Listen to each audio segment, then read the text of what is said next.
session. Welcome to meeting number 19 of House of Commons Standing Committee on Government Operations and Estimates. Pursuant to Standing Order 108.3C, we're resuming our study of the Supplementary Estimates B for the fiscal year ending March 31st, 2026. I want to thank Mr. Jakes and his team for showing up the last moment.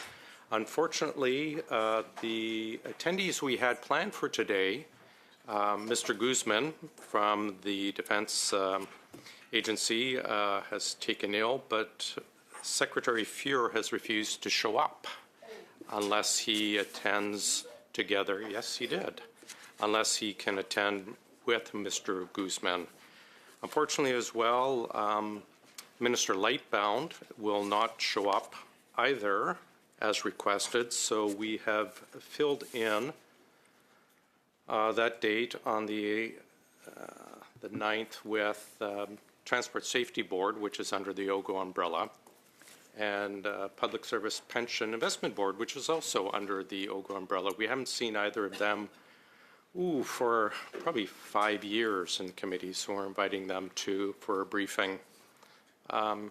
Yes, and then we'll go to Mr. Jakes, Mrs. Block, and then Ms. Khalid. Thank you, Chair. I don't know if this is a point of order, but I would certainly like to register my concern with the fact that witnesses have been called to appear before committee, have agreed to come to committee, and then either don't comply with the motion that's been put forward, which I believe was the case with both Mr. Guzman and Mr. Fuhr. We had asked for them to appear separately.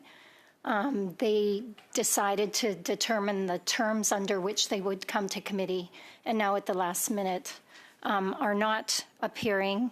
And the fact that we have a member of parliament who's serving as a Minister of State refusing to come unless he's coming with another witness. Can you please let us as a committee know what recourse we have for this? This is becoming a pattern of behavior with some of the ministers. As you've mentioned, now Minister Lightbound is refusing to attend committee to defend the estimates that have been put forward. And this is very concerning to this side of the table for sure, that we have a planned agenda and we can't actually go about doing the work that we as parliamentarians need to because of the refusal of witnesses to appear. Certainly, and I give credit to our clerk. He's been doing yeoman's work trying to arrange to have them show, repeated requests to have them appear. Mr. Guzman, I understand, is sick today, which does happen, but Mr. Fuhr not coming today despite the motion. I have no explanation, but it is, as Chair, I am disappointed that we cannot get ministers here either to defend their estimates, despite great flexibility offered long in advance, and the same with Mr. Fuhr. Mr. Guzman, I'm going to assume will show up. We can extend an invite, and of course, if he refuses, we can go to a summons, but I'm going to assume he will show up. As for Secretary Fuhr, it's the will of the committee of how they attend, but I'm a bit taken back that he won't show up unless they are together. They've made it very clear in writings to us that they won't appear unless they can appear together for 1 hour only. And I'm not sure why, but that's kind of where we're at right now. Really briefly, with a follow-up to that, I would encourage you as the chair to reissue that invitation to recall both of them to appear as per the motion that was passed by this entire committee, to appear before this committee to talk about the Defense Investment Agency, this new appointment, and I guess if there is still a refusal to comply with the motion that was passed at committee, then I would suggest we do need to move to summonsing Mr. Guzman and recalling the Minister of State to appear. Ms. Gaudreau? C'est la même chose pour moi, Monsieur le Président. I share the same concerns. A health issue is legitimate. I hope he's doing okay. But really, I'm not interested in doing a summonings. We still have a few meetings. There are people who are asking themselves questions who are worried, so please,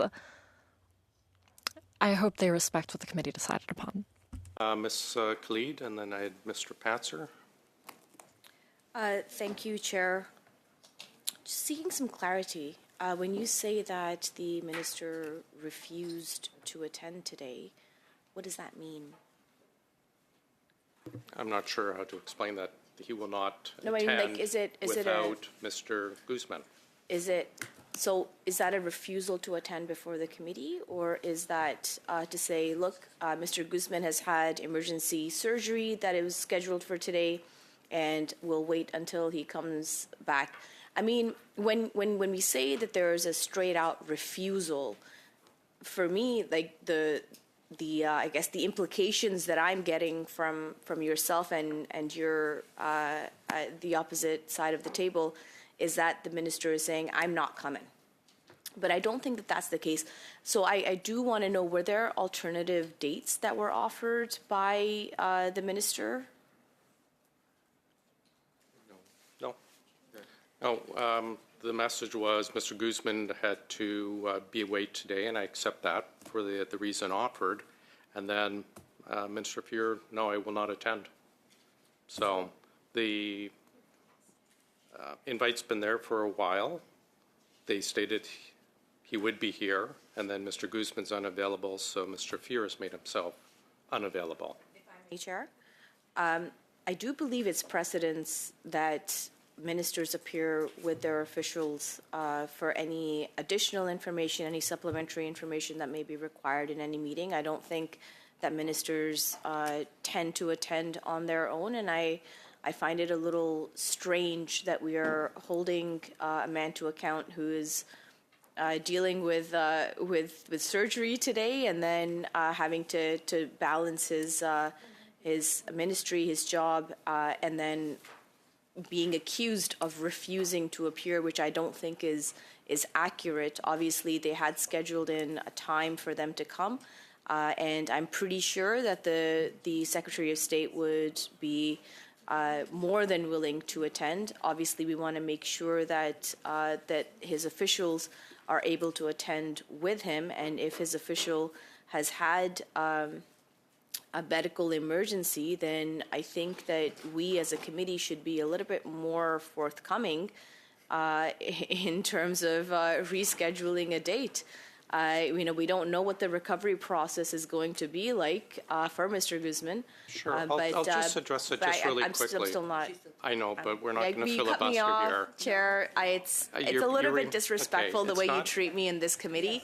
Okay, I'm sorry. Let me. No. Let me, You know what? All colleagues, yours, Chair. Go ahead. Colleagues, first of all, Ms. Rochford, I'm speaking, so I appreciate everyone not chirping in. You are repeating the fact. A couple things. Mr. Guzman is not an official, like a deputy minister. Ministers who have shown up without their deputy minister and others. Minister Fuhr actually showed up in defense without the defense committee without Mr. Guzman in tow.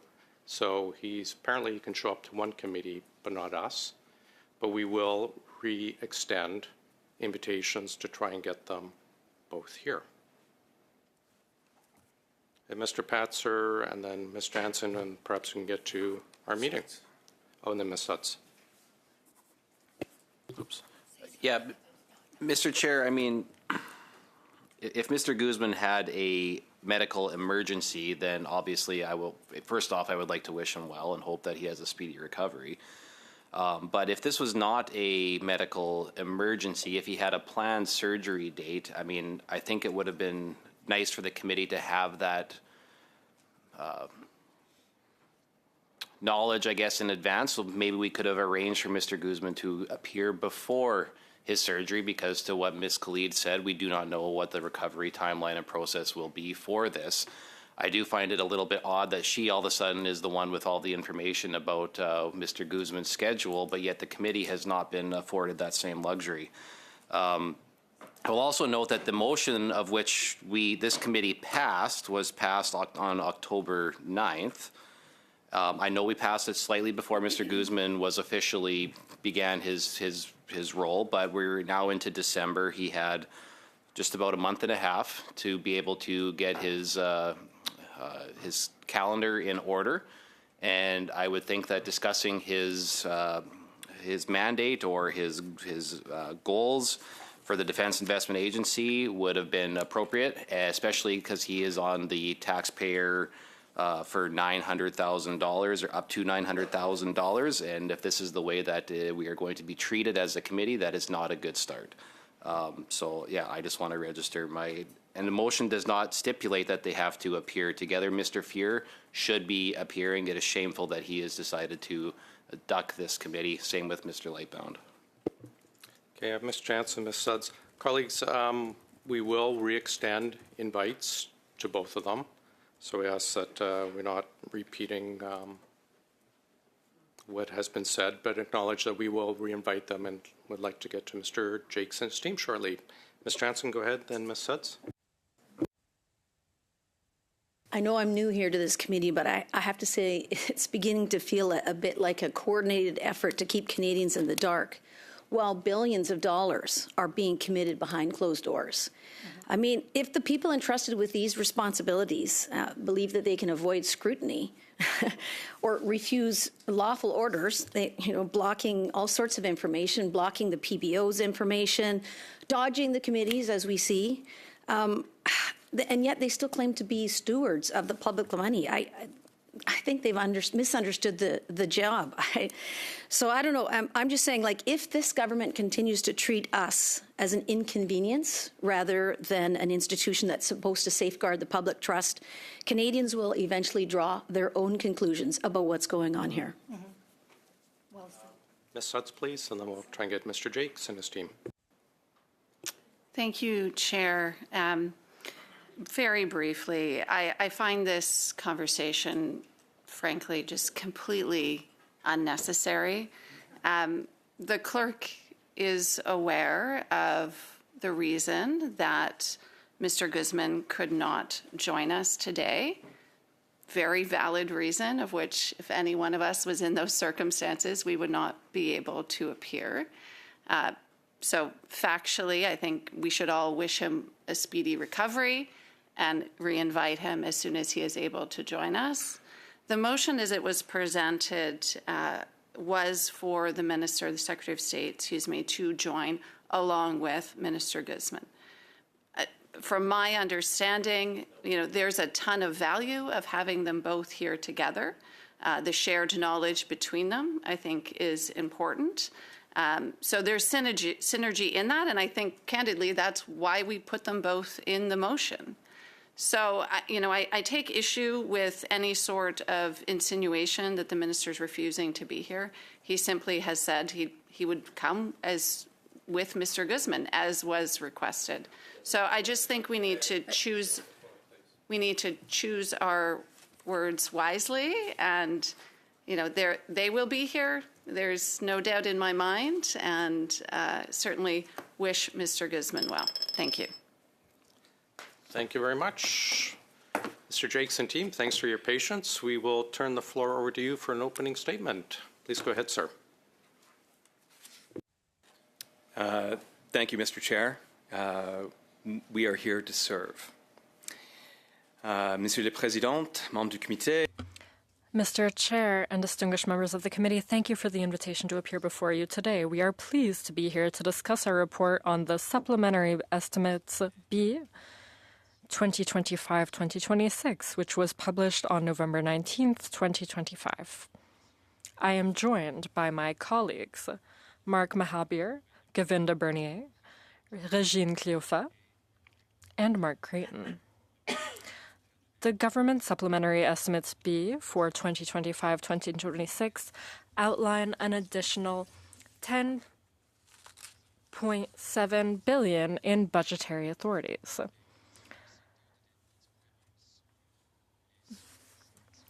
Major areas of planned spending include healthcare, Indigenous-related programs and claims, defense, and personnel. The single largest voted expenditure in these supplementary estimates is $1.6 billion to Health Canada to support access to dental services under the Canadian Dental Health Plan, Canadian Dental Care Plan. On to any questions you may have regarding our estimates analysis.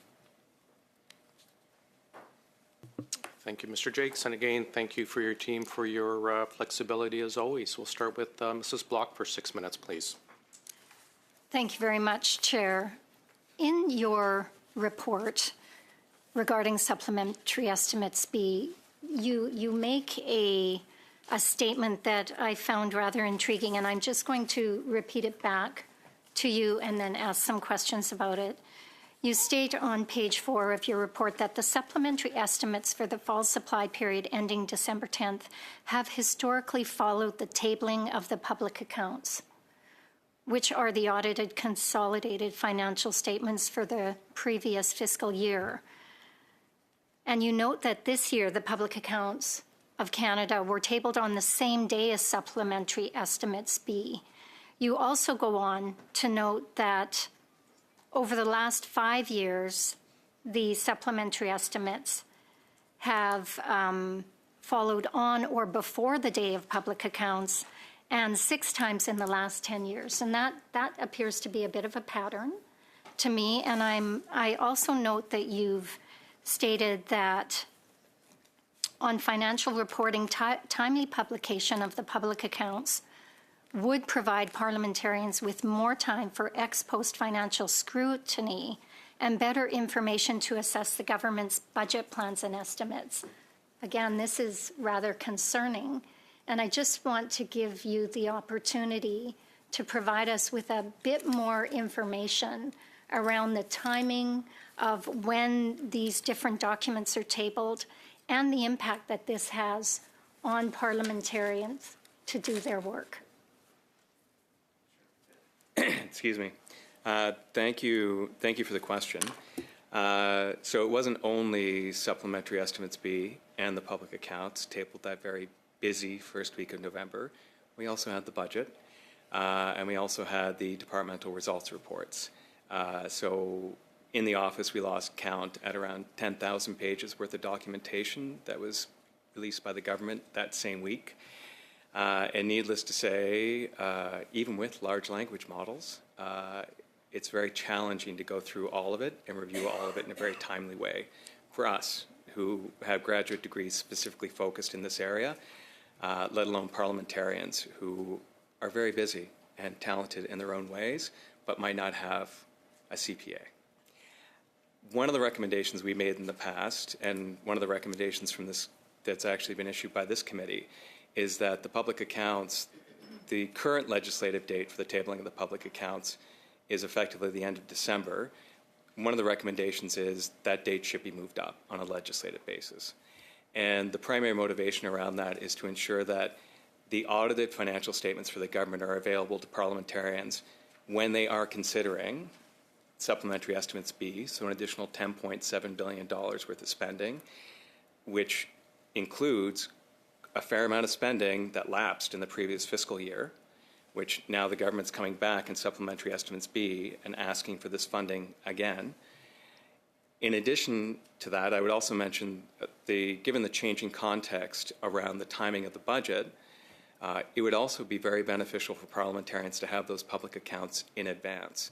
So they are well placed in advance of the tabling of the budget itself in the fall, so they have a good understanding of what happened in the previous fiscal year, where things stand, and they're well situated when the government tables its budget. Thank you for that. It is one thing to understand all of the information that is being presented to you as a parliamentarian. It's another thing when it's coming at you fast and furious and not in a timely way. I did go and take a look at the reporting cycle for government expenditures, knowing full well that the government has changed when they are tabling the budget. Is there any impact on the rest of the cycle with regards to the tabling of a budget in November that we need to be mindful of as parliamentarians in an effort to be able to scrutinize the government's spending?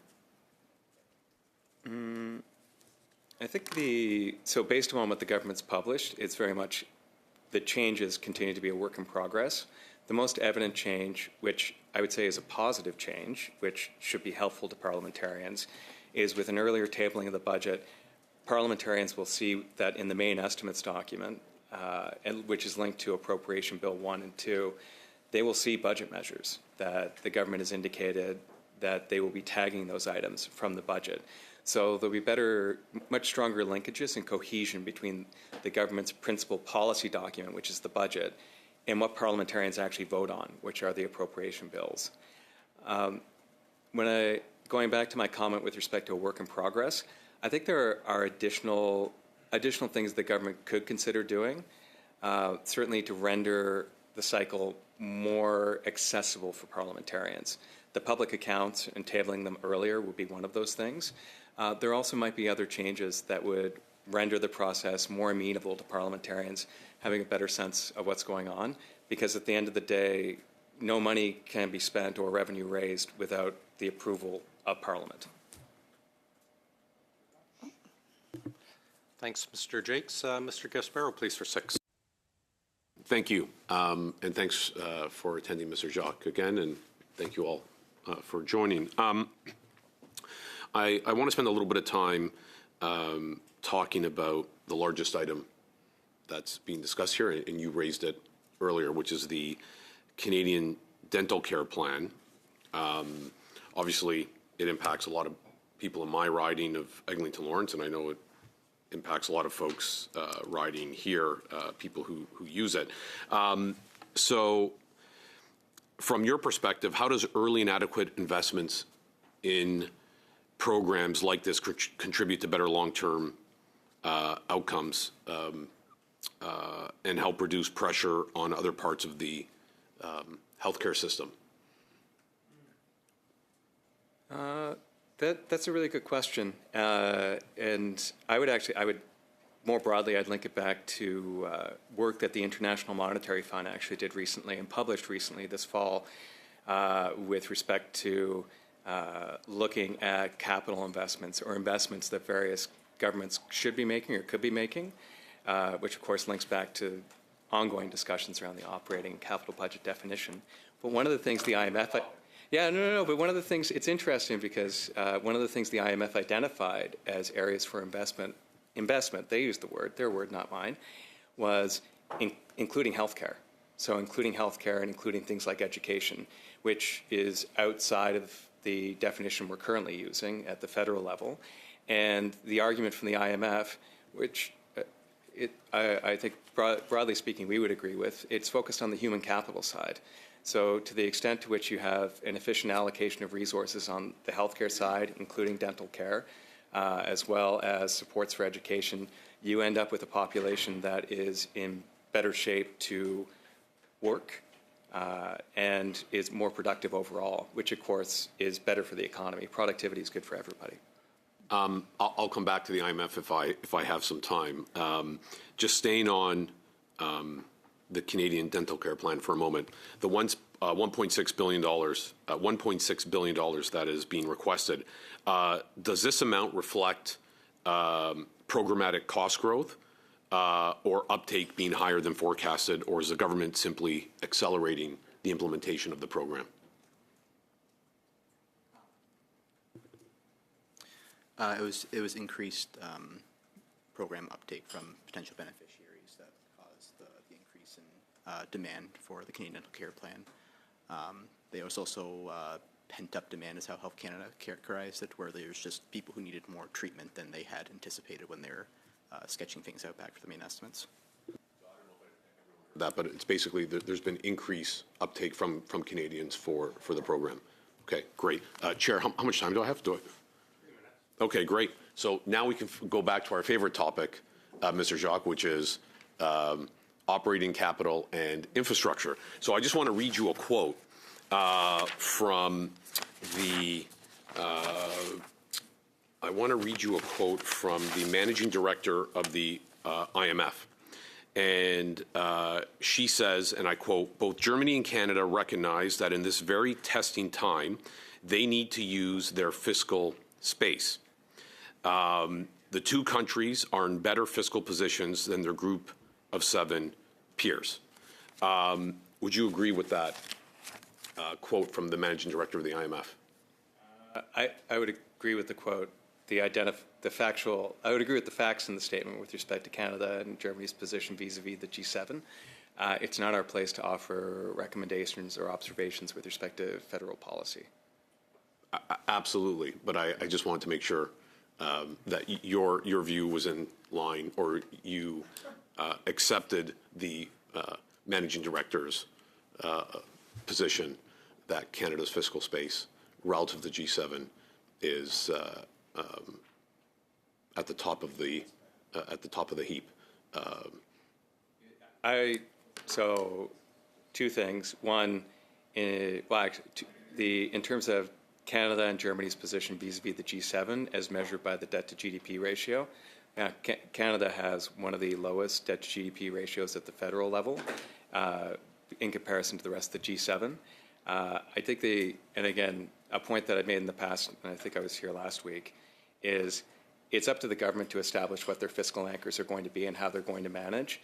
It's up to Parliament and the public to have a good understanding of what that is and to be able to weigh in to the extent that they feel comfortable with it. And the movement previously with the debt to GDP ratio, which was declining over the medium term, that was the previous government's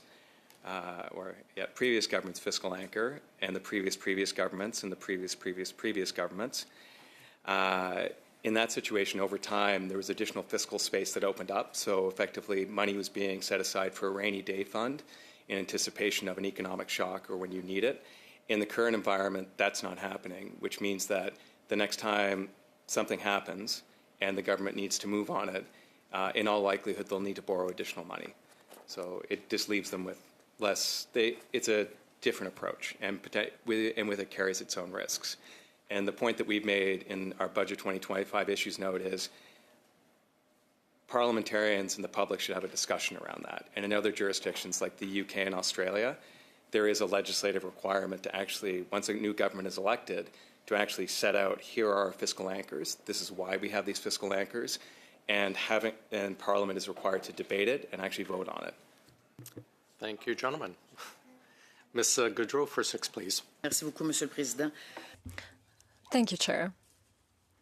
Let's talk about the last meeting. We were missing documents. We were told the documents were coming. You received 10,000 pages of information for your work. No. Excuse me. That's the number of pages in English that the Canadian government published on their website the first week of November. That includes the budget, public accounts, supplementary estimates, etc. And after our last meeting, have you received the documents you need to do your work? In order to evaluate the austerity plan, no. And what documents do you need? Are there numbers? Are there articles? What do you need? We are here to help you. Clearly, we want to know, and we also want you to do your job properly. What do you need? We asked for key data. We asked for a list of programs that will be impacted. The names of full-time equivalents, the decrease in each budget, and impact on Canadian services, because for each program, for the accountants, it's a number, but for Canadians all over the country, there are programs and services. Dental care. Is that expense? Because it is an expense. Is it considered an investment?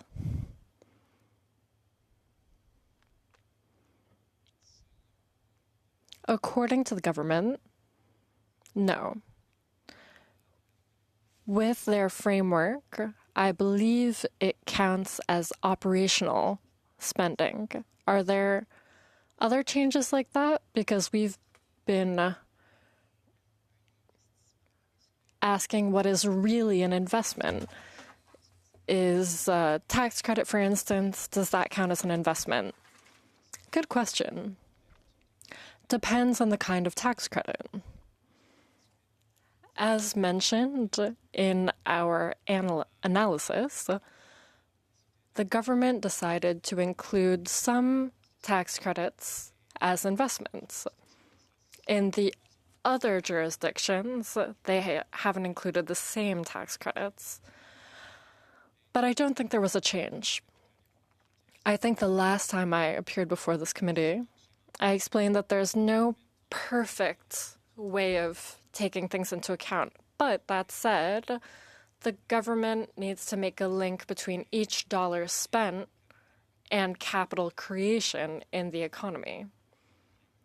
Regardless of, be it the federal government, the provinces, municipalities, indigenous communities, it's more difficult with some kinds of incentives.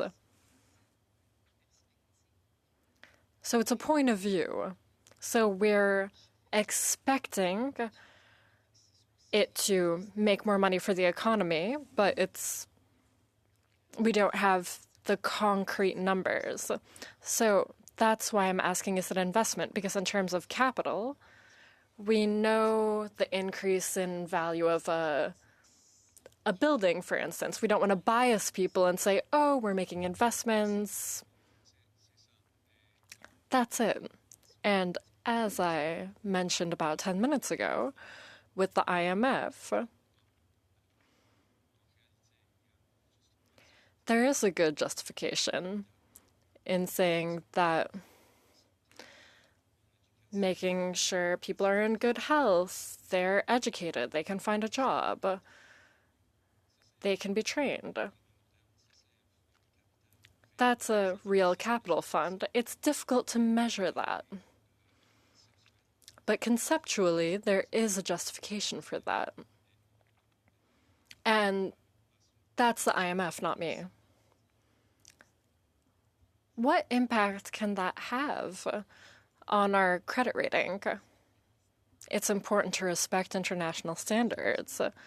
We can play around a bit with the numbers, but at the end of the day, well, we'll read the results by the Auditor General. So what can we expect from these new accounting measures? It would be important to have someone to evaluate this new way of doing things in an independent capacity, so that there's not too much flexibility for the government to change the definition of capital investment from one year to the next without justification. It's important for parliamentarians and the public to be able to follow those changes. Question inaudible for the interpreter. There are many people all over Canada and multiple organizations. For us, it's important that the people who create those frameworks and those who evaluate it at the end of the day are independent from those who need to put those in place. So you can do that. We can, perhaps the Auditor General, external non-governmental organizations. Thank you very much, Chair. Thank you very much. Mr. Patzer for 5, please. Thank you very much for being here, Mr. Jakes. Earlier today, you were before a Senate committee, and you actually said that you were having some issues getting information on the Defense Investment Agency. I'm just wondering if you wanted to elaborate on that, what kind of information you were looking for and what rationale they've given you as to why they are not giving you the information. Thank you for the question. News travels fast. So we did send in an information request to the new agency at the beginning of November, and specifically it was in response to questions that we received at the Senate National Finance Committee around the specific agency and concerns that members of the Senate had with respect to transparency because of the administrative framework within which these agencies are being established, which is distinct from a standard government department. At the time, my response was, it might be different, but we'll see if the organization is willing to share information. I would say we did publish a report this morning on Build Canada Homes, where the powers of information access we have that we utilize on behalf of parliamentarians worked really well. And that new organization shared information with us. We were able to analyze it, understand it, and we're able to publish that for the committee. In the case of the Defense Investment Agency, unfortunately, it hasn't been the case. So we asked for basic tombstone information regarding what's your budget, how many people work there, and could you break things out by standard object, which is in internal government accounting parlance. You need to know this. You need to know the different categories. So personnel, professional services, utilities, information, and so what have you. We didn't receive it. Initially, they reached out. They asked for an extension. We spoke with them on Friday, and they indicated we were unlikely to receive it any time in the near future, and that the request was sitting on the deputy's desk, and they didn't know when the deputy would sign it. At that point, I reached the conclusion that if the data exists, the department agrees that we have the legislative right of access. We're requesting the information to analyze on behalf of a Senate committee, consistent with our mandate, and there's no explanation from the government department regarding why we're not receiving it or when they will provide it to us. At that point, we concluded that it was a deemed refusal. So the government department in question, on our website, we indicated that the information is simply, we closed the case and indicated the information is simply not going to be provided. Was that the Department of National Defense, or is that the Department of Public Service and Procurement? It's PSPC. Wow. Okay. Interesting. Okay. Within your review that you had for military procurement, you talked about $476 million for the Future Fighter Capability Program. The government seems to be changing their minds on whether they're going to go with the F-35 or if they're going to continue with the F-35 or if they're going to switch to the Saab Gripen. What would happen if, with that $476 million, if the government continues to delay or just all of a sudden change their minds and decide to go to a different fighter jet? What would happen to that $476 million? Would that be sunk cost? Would that be, what would happen to that? At this point, we haven't evaluated that specific allocation in detail. And until we do, anything I could offer would be speculative at this point. Okay. I just want to pick up on a thread that was earlier by Mr. Gasparo there. One of your other reports talks about how our room to respond to whatever the next crisis might be has been severely hampered and limited when we look at what because the government's new fiscal anchor is a declining deficit to GDP. They've changed that definition, but we look at the long term, the deficit, the year-over-year deficits are not going to drop substantially to create that room. How concerning is that for Canadians? I think it should be something that should seize the attention of all parliamentarians, and I guess by extension Canadians, which is why we included it in the report, to highlight it. Again, as of September 18th in the House of Commons, the response from the Prime Minister in QP was there were 3 fiscal anchors. One of them included the declining debt to GDP ratio. And then as of November 4th, when the budget was tabled, that debt to GDP anchor was cut. From our perspective, there is substantially less room to maneuver than there was in the past. That isn't to say the government can't borrow additional money. So in comparison to other G7 countries, potentially less so in comparison to other advanced economies, but certainly in comparison to G7 countries, the federal government is in a relatively good fiscal position to go out and borrow additional money. It does mean that there is a change in how the federal budget and finances are managed, which happened with very limited amounts of discussion before that was put into place. The discussion is obviously happening now around the relative merits of the deficit to GDP ratio, the fact that it's declining. I apologize, Mr. Jakes. We're past our time. I have to cut you off there. As much as I could listen to this all day. We'll now go to Ms. Setz, please, for 5. Thank you very much, Chair, and thank you all for being here once again. I wanted to start out talking a bit about what I see here in Shared Services Canada. So I see Shared Services Canada is receiving $45 million for core IT services and $8.3 million to support Statistics Canada's cloud operations. And, you know, I would appreciate your reflections or input on these expenditures. From my viewpoint, these are really necessary expenditures as digital becomes the path forward, and expecting we need to do more of this. So your input as far as the validity or the importance of these expenditures. Sure. I don't, with respect to the specific 45 million and the 8.3, I don't believe we highlighted it in our report. That said, I can't speak more broadly to the fact that there is, certainly on our end, we do use Statistics Canada services on a regular basis, and to the extent that it's easier to access those services, we're able to do higher quality work in a more timely way for committee. Also, on the other side, I also sit on the Statistics Canada's Council for Macroeconomic Advisors. I think that's what it's called.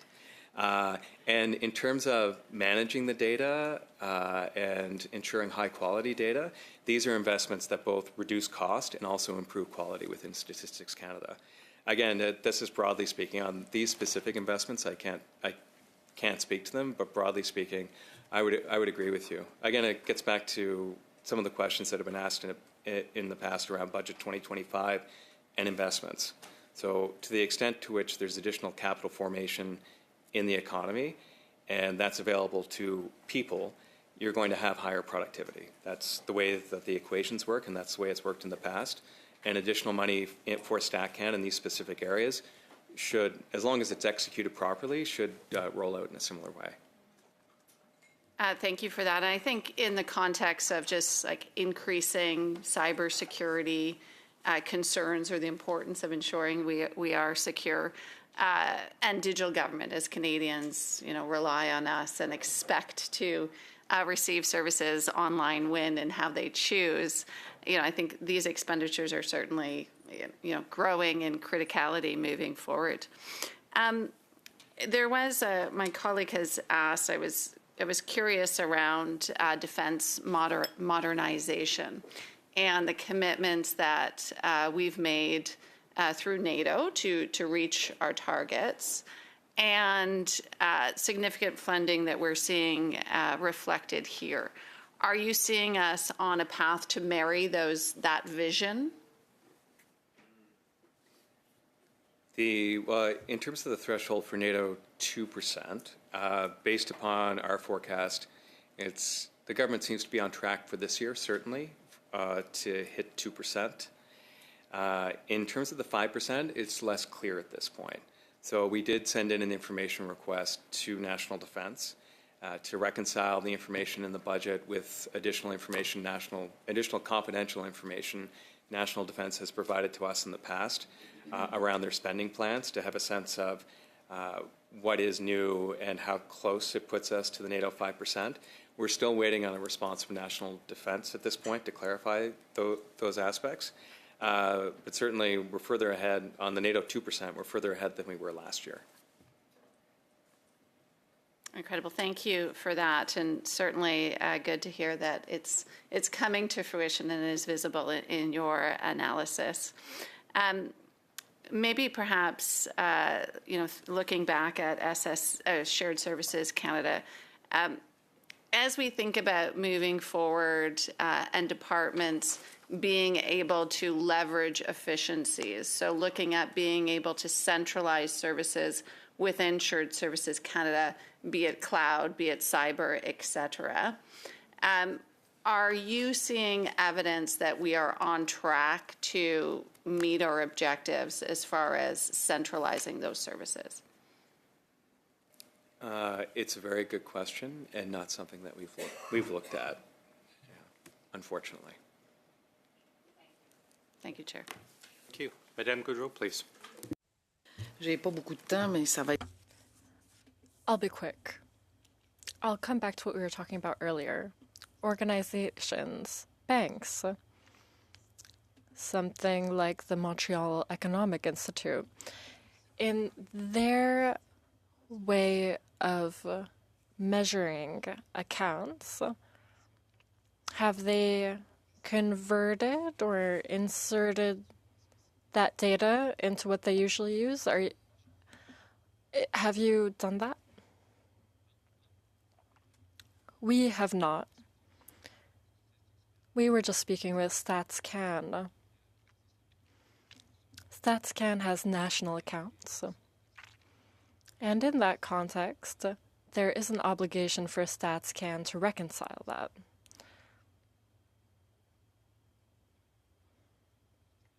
To reconcile the public accounts with national accounts. So there are two different ways of doing things. StatsCan is an independent body. StatsCan's responsibility is to manage a lot of data. Perhaps StatsCan would be well placed to take on more responsibility regarding the development of the way things are done and the evaluation after the fact. Or banks. Banks that are taking our numbers and are analyzing them differently. Yes, I think StatsCan is very well respected.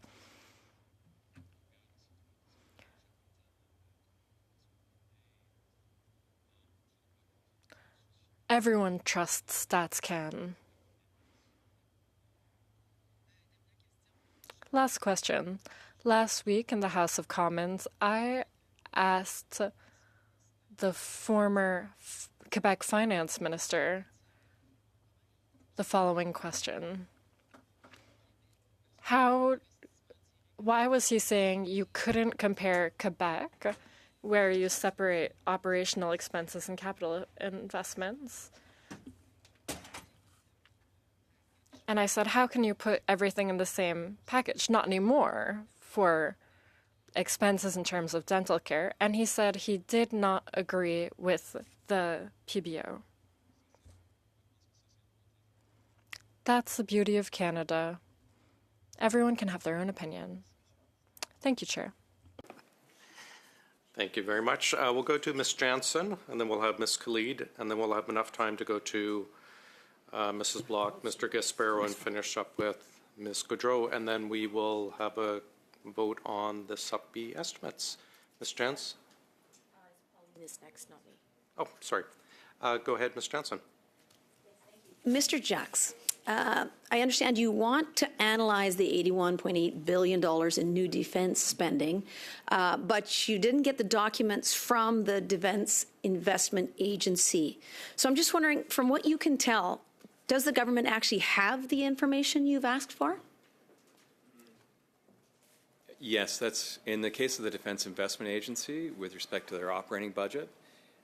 Yes, they do have that information, which is why we updated things and said there was a deemed refusal to provide the information. Okay. Thank you. Now, you wrote the minister on November 7 asking for the basic facts about this new Defense Investment Agency. So its budget, its spending plans, its staffing. They missed their deadline and didn't provide the documents. So what explanation did they give? There wasn't an explanation. And that's why from our perspective, again, there's a lot of, when responding to an information request, we're pretty flexible, and we understand it's a new organization. So you can either, if you don't have everything, let us know. We'll take what you have. We understand the Defense Investment Agency is pretty busy, and they have a lot going on. So give us what you have in the moment. Or if you're concerned about confidentiality, identify it as being confidential, and we'll analyze it internally without publishing the information. There was no explanation. And that's why, and again, the request came from the Senate National Finance Committee as part of the discussions we had when testifying there. So from our perspective, we thought it was simply easier to let the Senate know, you asked about this, we tried, we can't get it. If you want to do something, best of luck to you. In that case, should Canadians be concerned that we're creating a major defense agency or handing it huge responsibilities, and yet you can't even get basic budgeting or a staffing plan? It's not about us. It's about parliamentarians. So to the extent to which my opinion is in this matter is largely irrelevant. It's whether parliamentarians feel comfortable with the information that is currently being provided to them to understand what the government has planned, and to the extent that parliamentarians feel well supported in acquitting themselves of their legislative responsibilities. So I just want to make sure I understand correctly. Lacking this information actually hampers your ability to analyze the supplementary estimates because the DIA flows through them. Is that correct? I don't think we saw anything in No? the supplementary estimates Okay. per se. I believe what they're spending. I don't believe they're in the supplementary estimates. Okay. At the end of the day, it kind of feels to me like we keep being asked to approve billions of dollars without knowing what we're approving. And then, so kind of the idea of approve it now and you'll find out later. Is that the feeling you're getting as well? I would say there's lots of information out there, and I go back to the 10,000 pages tabled by the government in English the first week of November. There's a lot of information. There are lots of things that are well explained, and there are some things that are less well explained, which is part of the reason why we exist, to render some of those fiscal questions more transparent. Nothing is ever going to be perfect. And the government has certainly demonstrated a willingness to change or streamline its budget process and its financial reporting process. And I'm certain that the next time you have either finance officials or Treasury Board officials before the committee, I'm positive they'll be open to your recommendations. I've never seen them appear at committee and tell a parliamentarian, no, we're not open to your suggestions, we're not going to improve things. Okay, now you also asked for details on the government's comprehensive expenditure review back in November 5th. Have they given you a timeline on when you'll receive that? No. The correspondence we have on our website from the Comptroller General indicates that some of the information may be available sometime in December. We have no clear timelines right now. So we keep on voting on $1.4 billion in, for instance, $1.4 billion in personnel spending without a full analysis of department by department breakdowns. Would you agree that MPs are being asked to approve billions without the key information that's needed? I would say, going back to the report that's on our website, we published this morning at 9 a.m. on Bill Canada Homes. There was very good information provided by Bill Canada Homes that allowed us to produce those calculations and that analysis. We tried to situate it in the context of the cuts in Budget 2025 that are planned, because it's important that parliamentarians have a sense of, if you're moving in one direction on housing, how does it interrelate to $60 billion worth of cuts and 40,000 layoffs? And we're able to do some of that, but certainly not all of it. And again, it goes back to parliamentarians, how comfortable they feel voting on it. We're simply bean counters. At least I'm a bean counter. My colleagues are far more exciting. Thank you very much. We'll now go to Ms. Rochford, please. Oui, thank you very much, Mr. Chair. Mr. Jacques, nice to see you again. I need to understand something. You've indicated that you received a lot of information at the same point in time, supplementary estimates, the budget, public accounts, and departmental results reports.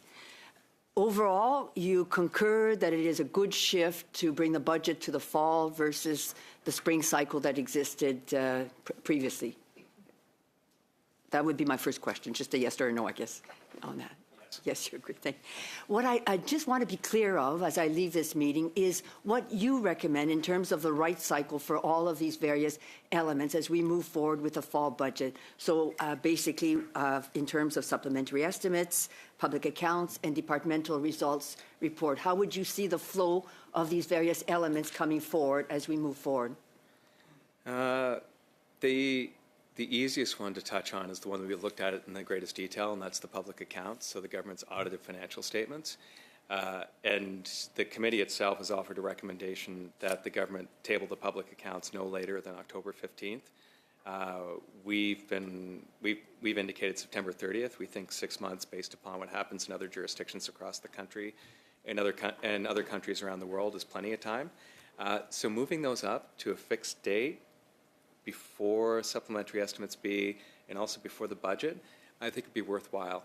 And primarily, and for the other documents, it primarily is a question of, like from our perspective, the government does table, it produces a lot of information, and it makes that public in both of Canada's official languages. The challenge is the linkage between that information and the work of parliamentarians and what parliamentarians need to vote on. So coming out of the first week of November, there are 3 confidence votes around the budget itself. There are meetings happening elsewhere on the Hill with respect to the public accounts. There is going to be another confidence vote around the appropriation bill linked to supplementary estimates B. And it's just, it strikes me, and based upon the conversations with parliamentarians, it's just a lot to digest within a very short period of time. And moving some of those documents earlier and giving people more time to actually digest them would probably serve everyone very well. Because occasionally, I think, from my perspective, I'm left with the feeling that the government of Canada, the public service has done yeoman's service to produce very detailed public accounts, and at the same time, there isn't enough time for parliamentarians to actually go through and fully benefit from the work that the public service has done. An unusual year this year, and hopefully we'll see changes moving forward. I just want to understand the issue of emergency management for First Nations. Your report notes that emergency management costs for First Nation communities have increased by about 34% annually since 2017, and with climate-related disasters, they're becoming more frequent, especially in rural and northern regions. Does the dollars that are requested here reflect a structural gap in funding, or is it simply meeting the real pressures that the communities are now facing?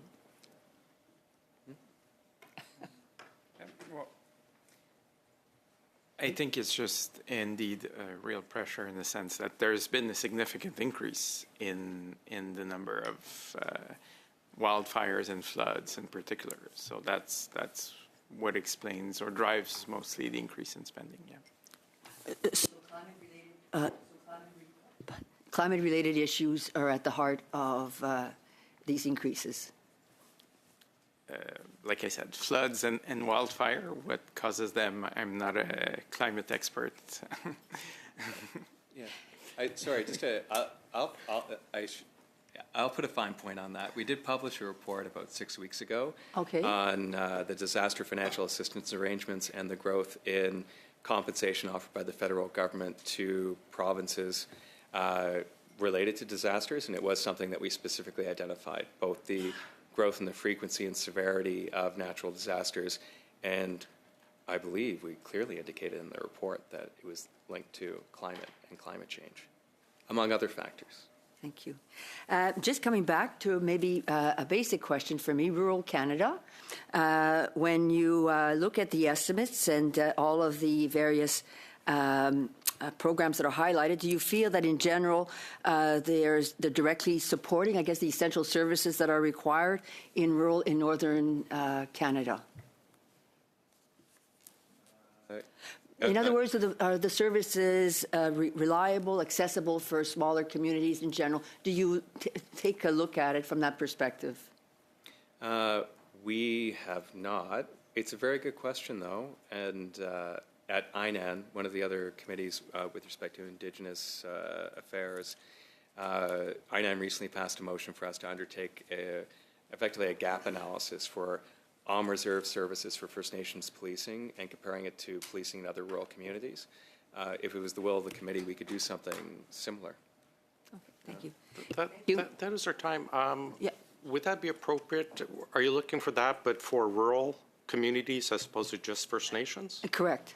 I think we all seem pretty comfortable if you could do that for us, for Ms. Rochfort's request. So similar, but just for our small rural communities. Wonderful. Thank you for that. We'll now go to Mrs. Block, and then Ms. Khalid, and then we'll finish up with Ms. Gaudreau. Oh, I'm sorry. I always get this order mixed up at the end of a round, so please forgive me. Mr. Jakes, last week we heard testimony from the Treasury Board that departments didn't have to hand over their savings plans because, quote, details were still being finalized. You testified today that your powers to request information are honored in some circumstances, such as the Build Canada Homes, but that in regards to the Defense Investment Agency, those documents were refused, even though parliamentarians were asked to approve a budget which allocates funding for it. In a previous meeting, you testified, and we all understand that you are here to serve parliamentarians and that our work is impeded when your work can't be done.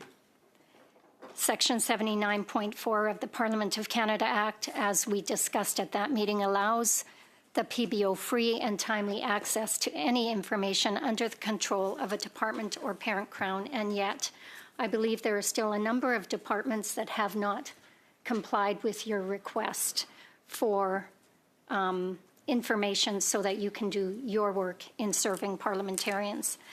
So on that basis, Chair, I am going to table the following motion, and I believe it's being sent to the clerk right now, and it will read as follows.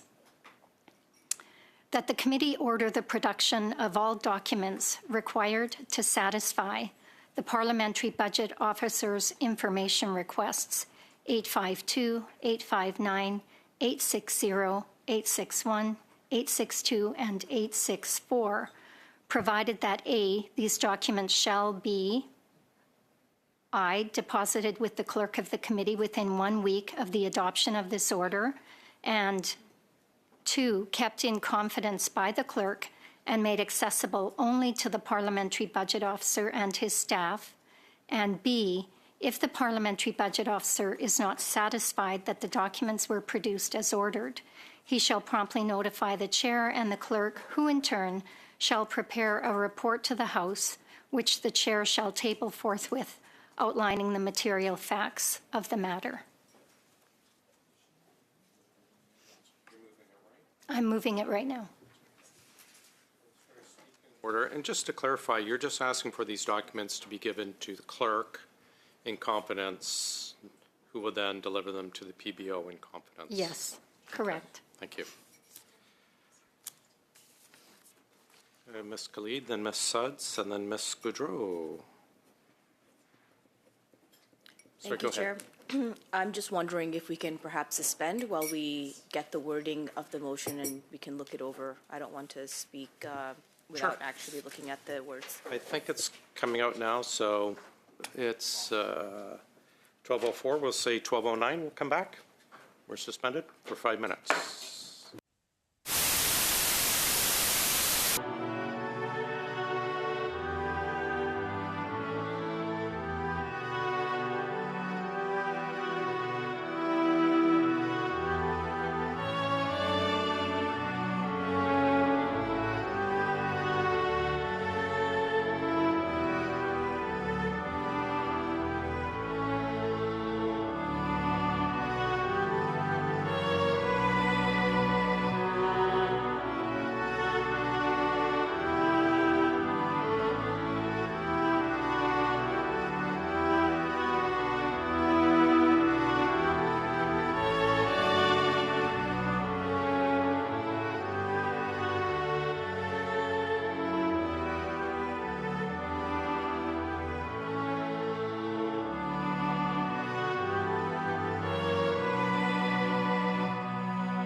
speaker order of Ms. Khalid, then Ms. Suds, then Ms. Gaudreau, and then Mr. Patzer. A reminder, everyone, I will announce who's the next speaker, but I'm not going to prod or push anyone after that. Ms. Khalid, go ahead, please. Thank you very much, Mr. Chair. Now, my understanding is that the documents that were requested, that are in question here in this motion, were requested earlier this month, and I would ask through you, Chair, if I can perhaps ask our witnesses, as they're handily here today, to clarify how, is there like an impending deadline that is provided? Or is it more of an open-ended system of getting documents, and have they received some of these documents yet, or has it been a complete blanket silence from the departments? Yeah, you generally can't direct our questions to the witness when we are. I'm not participating or answering in this debate, but seeing as Mr. Jakes is here, colleagues, if we don't mind, we will skip our practice. Did you want to repeat the question? Yes, thank you for the question. So we submitted information requests to 5 departments. The deadline was initially November 19th, and we did not receive any information from those 5 departments except for the Canada Food Inspection Agency. So we did receive some information from them. Request the I'm sorry, information. we are debating the motion. We're not going to allow, a back and forth. Helpful for me to understand where this motion is coming from, Chair, and I think if that's okay. One question. We don't question our witnesses when we are having a motion, but if it helps clarify, but just the once, please, and then we can move on. So when was it that you had sent the information request, and how many documents were you anticipating as a result for your request? The request was sent on November 5th, I believe, and we expected a response by the 19th. Regarding the number of documents, we provided a Excel template, a spreadsheet, with the fields to fill out. So we were expecting basically 5 Excel files with the requested information. Thank you. That is very helpful for me to understand the context of this motion, Chair. I find it a little, I just hearing the testimony today with respect to documents that are shared between departments and the PBO. We heard that there were 10,000 pages worth of documents. We've heard, and over these past 10 years, me serving as a member of Parliament, just the volume of documents that are involved in this. So if a document request was made on November 5th with a deadline of November 19th, and, we talk about Excel files, well, quite frankly, my eyes usually glaze over when I look at an Excel file. But I would anticipate that this would be significant to double check, to make sure that the documents provided are accurate, to make sure that they are complete.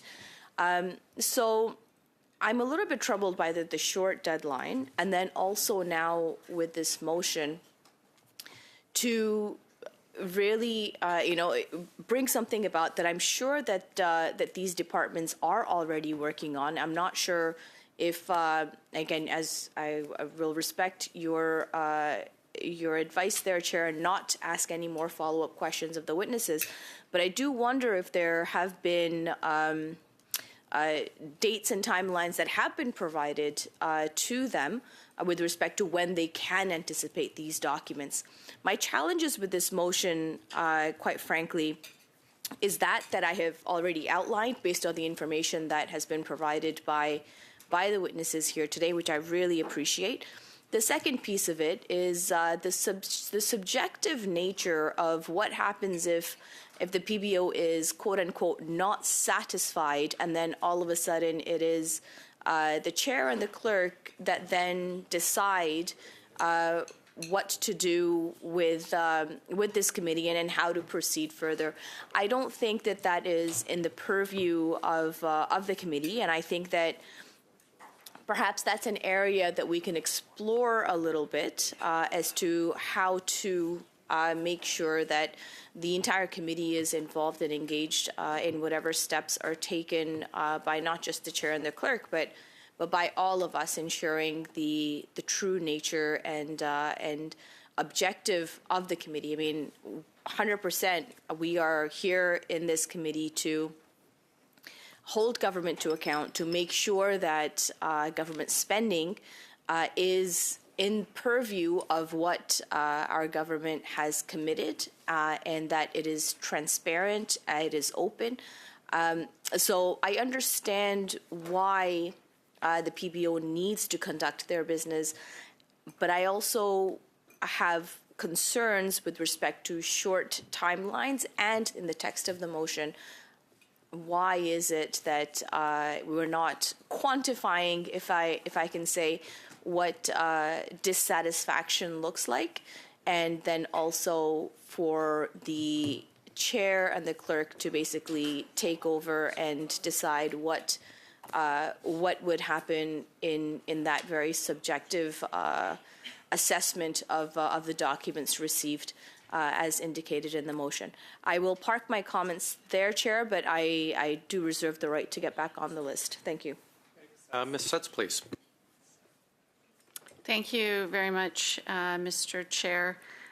So as I review this motion, and admittedly, there's a number of different citations here with respect to requests for information. In fact, I think we have 6 different ones here, and not knowing what all 6 are actually for, which department they are targeted for. I'm struggling with understanding, again, the timelines, and my colleague was able to ask a few questions, so thank you for providing that. I would like to ask you more questions as far as when have they committed to get you answers back. Would be a relevant piece of information. My understanding is that there was a commitment to get back in December. It is December 2nd. So it would seem to me that there is certainly an element of effort and good faith put into the efforts to get these documents. I would also question just the timing of, obviously, the budget being tabled, the BIA, and if there is, some steps in progress, i.e. parliamentary process right now with respect to approvals of these items that might be hindering the ability to respond to some of the questioning in the requests for information. Again, not being privy to all the details or being able to direct questions, it does become difficult to be able to fully assess this motion. But I would like to, I believe, based on the information that I do have, that the work is underway and there is a commitment to get this information in December. It's December 2nd. I think we might be jumping the gun here, Chair. Thanks, Ms. Goudreau, then Mr. Patzer. Tout d'abord, Monsieur le Président.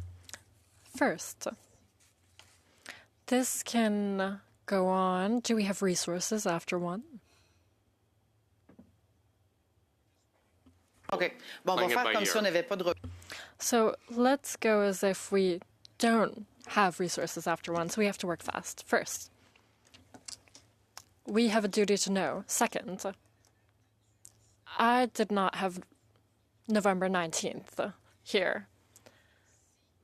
Clearly, if 859, 860, 861, and 864 are necessary for the PBO, he must have them. When it said we've gotten 10,000 pages We don't have a lot of time to do our work. It's a lot to do. It is unacceptable for me that before 2025, before Christmas, that the PBO can't work on that in order to get back to us because we still have questions. I hear my colleagues from across the way that are saying it's very short, just a week.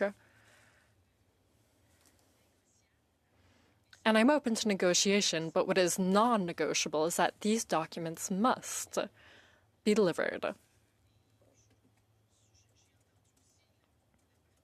I also heard Part B.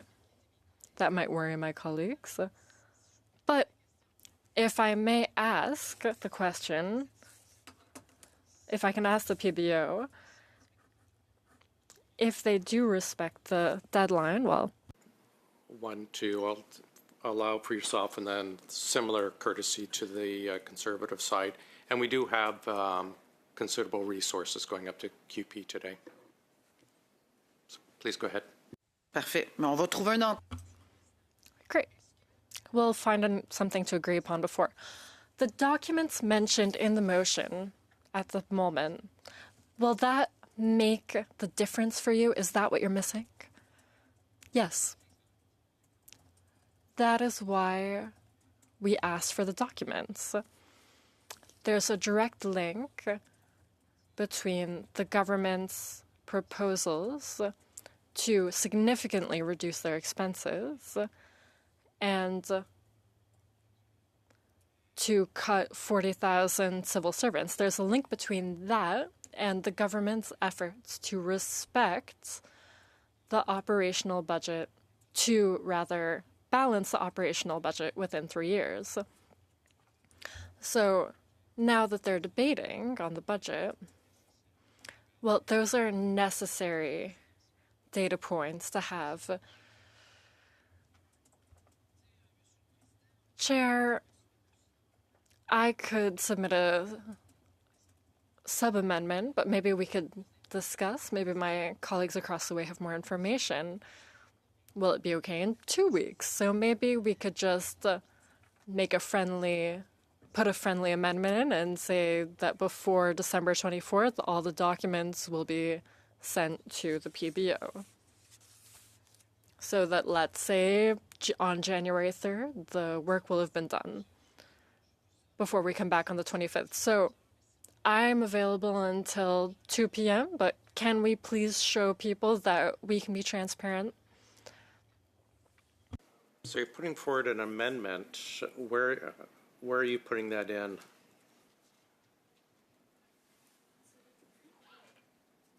Je vais le faire, hein?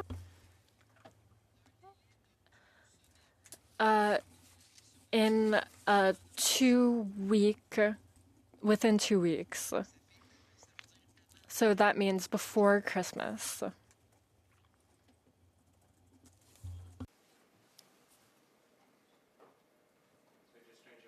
To 2 weeks? Exact. Je pense que tout le monde va être gagnant. Okay, so we have an amendment there. Does anyone wish to speak on that? Yeah. Okay. Start a speaking list on the amendment. Mr. Patzer and then Ms. Rochefort. Okay, I mean, I think we need to be clear about something here. This is the comprehensive expenditure review requests, right? So these were used in the budget, right? And it was used to inform the budget. These documents are complete. They exist. It's not like the departments have to create something. So, I mean, if the committee agrees to 2 weeks, so be it. 1 week seems reasonable to me as is because the documents all already exist. It's not like they're having to create new documents. The CERs, the request was put in 5 months ago for them to be issued by the government to find the cost savings, and that was used to inform the budget. Mm-hmm. That's the process by which the CERs were created, by which they were used. So it's not like we're asking the departments to reinvent the wheel here. The document exists. Get the document, and table it. That's all that we're asking for here. So it should be pretty straightforward. It should be very easy. It should already be in a nice tidy file on a computer somewhere where they can just simply load it into an email or put it on a thumb drive, whatever is needed, and distribute it to the clerk. It wouldn't be hard to do. It would actually take a matter of minutes. And I don't know that we need to expand it to 2 weeks, but this is a very, very, very simple elementary, like kids are taught how to do this in grade 5.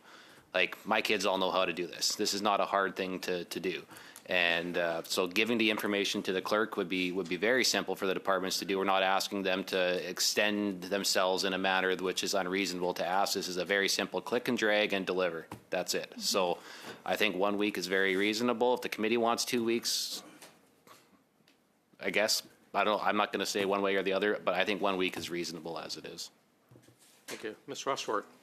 We thank you, Mr. Chair. I would simply like to draw, I guess, the committee's attention to the letter that was issued in fact, in response to your comment, Mr. Patzer. And basically the letter reads, I just want to review it because I hadn't seen it for a while and I just read it. It says, thank you, it's written to Mr. Jacques. Thank you for taking the time to meet with me regarding your information request dated November 5th, 2025 on the planned savings from the comprehensive expenditure review by program and plan personnel reductions and details of potential service level impacts for the years 2026, 2027 to 2029 and 2030.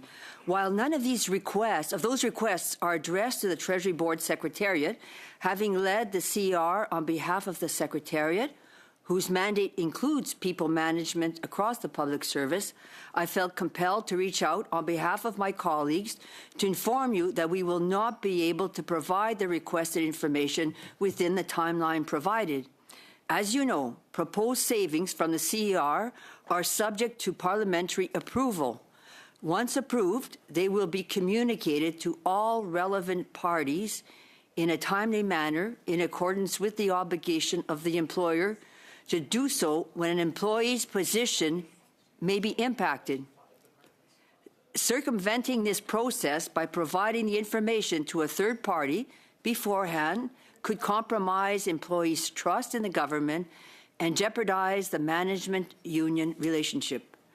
Moreover, as you can appreciate, personnel reductions have real consequences for people who serve their country and for their families.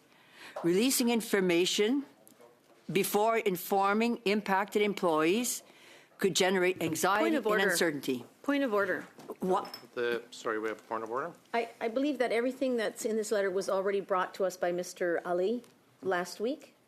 I don't think we need to repeat it over. I mean, we heard all those excuses last week. We should actually be getting to the amendment and not the original motion. So the amendment is adding another week. If we could. I do believe that it's important to read this letter into the record because it speaks directly to the timelines Right, but we are debating the amendment, not the original motion. So I really need to bring you back. It fits to the it's amendment. also in line with the amendment. I mean, it is it's not on the point of order. There's one paragraph left. One paragraph left. Let me interrupt here. I decide what's relevant for the point of order. It is not relevant to the amendment. We always allow very wide berth, wide latitude for debate, but we really should. This amendment is purely 1 week versus 2 weeks, not the reason behind, or not the purpose of the letter. It's the 1 week versus 2 week. I ask everyone stick specifically to Ms. Gaudreau's amendment, or we will cut you off and move to the next speaker on the list on the amendment. So, Mr. Chair, I conclude by saying once departments have had a chance to review decisions, Point of order. Sorry, we have a point of order. Ms. Jansen, please. It seems that she's ignoring what has been said. She's attempting to reread something we already know. Please, on the amendment, please. Otherwise, we'll have to skip to the next speaker. Well, certainly the amendment is about providing the information, and this letter is about providing the information, provides data. It is not and relevant. So we have no one else on the speakers list, so we will.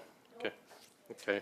I'm going to remind for the last time. I call out who's on the list and who's next. It's up to you to put your name on. If not, we will go right to the vote. So, Ms. Khalid, and then I have Ms. Suds, Ms. Khalid. On the amendment, if you do not speak to the amendment, we will move on to the next person speaking, and that's Ms. Suds, Ms. Cleed, Ms. Gaudreau. Go ahead, Ms. Suds, please. On the amendment. On the amendment, thank you very much, Chair. Reflecting, obviously, as the letter was just read, and some context around the timelines that we are talking about right now. It was shared earlier, that the 10,000 plus documents that the government has produced with budget and all that it entails last month, and the context in which these departments have been asked to produce this information. I think it's also really important, as we just heard, to give consideration to the fact that we are talking about public servants' livelihood, about their positions. Point of order, Chair. Yeah, I was going to, I assume, relevance. This is Yes, absolutely it is relevant relevant. to the timelines. It is to the motion, the change from 1 week to 1 2 week weeks. to does 2 not- weeks. I'm sorry, I'm aware. I have the floor. Change from 1 week to 2 weeks does not address any issue regarding public servants' positions. That it's solely a 1 week to 2 week to provide extra time for the documents to be prepared. You're happy to continue this in the discussion on the motion, if it gets passed or not, but I have to ask, this is solely for a 1 week change, and if people cannot stick to that, then we'll move to the next speaker. I am speaking to exactly that, Chair, and the context of having over 10,000 documents, of which our departments are or have produced and now are working through with respect to these information requests. Also of important context, that as they are moving forward with their review and with the necessary reductions that have been proposed, that these are sensitive items. And 1 week does make a difference in the life of a public servant if they are going to be put on notice with respect to their workforce adjustment. So respectfully, I think this is a very sensitive topic. It is time sensitive to the public servants who do incredible work each and every day serving Canadians. And I think we need to be sensitive to that reality. Point of order. Mr. Batzer? I will also just note that the original motion says it will be kept in confidence by the clerk. We're not asking for this committee to make those documents public, so therefore nobody will be at risk of getting their termination notice by this committee and not their employer. Thanks, Mr. Batzer. Continue, Ms. Suds. Yeah. Thank you, Chair. Yes, happily will continue. As I had said, we are dealing with a substantial amount of information, and I do believe strongly that the timelines under which these are provided are important. We want to ensure that the information that is provided is timely, is accurate, and I think there have been certainly arguments made and put forward by the departments that they need the time to do exactly that. I don't see the value of rushing something and not getting complete answers or a complete picture, which would help the parliamentary budgetary officer do the work which he is intending to do with this information. So respectfully, I think we need to, give reflection to the necessary time to ensure the quality of outputs that we receive. Ms. Khalid, Ms. Gaudreau, then Ms. Block. Thank you, Chair. So we're talking about timelines as to when documents should be delivered by. And then we're also, I know this speaks to the main motion about the quality of those documents as well. So for me, it would make more sense for us to say, you know what, let's not nickel and dime how many days and weeks we're going to give to departments to produce the documents that the PBO is requiring, although they have their own powers and their own ability to get the documents. I'm not sure why our committee needs to be involved in the first place. However, I think that perhaps if Madame Goudreau would be willing to assess, to say, you know what, like by the end of the year, 2 weeks from today, takes us to basically the week before Christmas anyway, and it would be, I think, generous, but also giving the benefit of the doubt to the public service and giving them the extra time. I doubt that the PBO will be working during Christmas days and into the new year. I hope that they'll take some time off and celebrate with their family and friends. And I think it would be more prudent for us to say by the end of this year. So I'm not sure if Madame Goudreau would take that as a friendly amendment to her amendment. To see if that's something that she would be willing to consider. I think it would be the best step forward, and so that we don't have to sit here and debate this till however long we are in this room. I'll stop there, but I reserve the right to get back on the list for the main motion. We don't do sub-amendments. We are on the amendment. Okay. Ms. Gaudreau, which would have to withdraw and then submit a new one. Madame? La question, il faut se poser, qui va travailler entre Noël et jour de l'an? Well, who's going to work from here to the new year? Procrastination is something everyone does. If there hadn't been a budget table, well, you can't say documents if you haven't done your analysis yet. November 19th. I hope that even in the last 40 minutes, they've been rushing to try and prepare those documents. So that to say that the PBO will be resting is saying that the others will be working. No, we have 2 weeks. In 2 weeks, we'll be done on the 11th. So they can work 24/7 if necessary. But please, it has to be done before the end of the before the end of the year. There's no argument that'll change the situation. I'm ready to move things around, but I think 2 weeks was already quite generous. And if the government does not agree, that means we're going to do overtime because they're not ready. That's not good. If they have the documents, they have 2 weeks, they have to produce the documents. They'll stay on the table for 2 weeks if necessary, and then the PBO can work starting January 7th, but it must be done. And I hope we'll be here till 1 and not until 2, because it's also the government's image.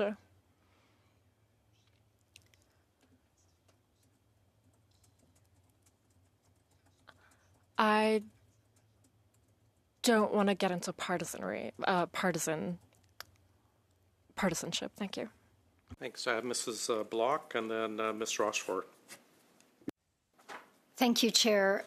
Just before I begin, I'm wondering if it would be a good idea to release the Parliamentary Budget Officer and his team while we continue this debate on the motion. Sure. But before we do, well, first of all, I agree. Thank you, Mr. Jakes and team, for being with us today. Before you go, though, perhaps we can weigh in just a couple quick questions.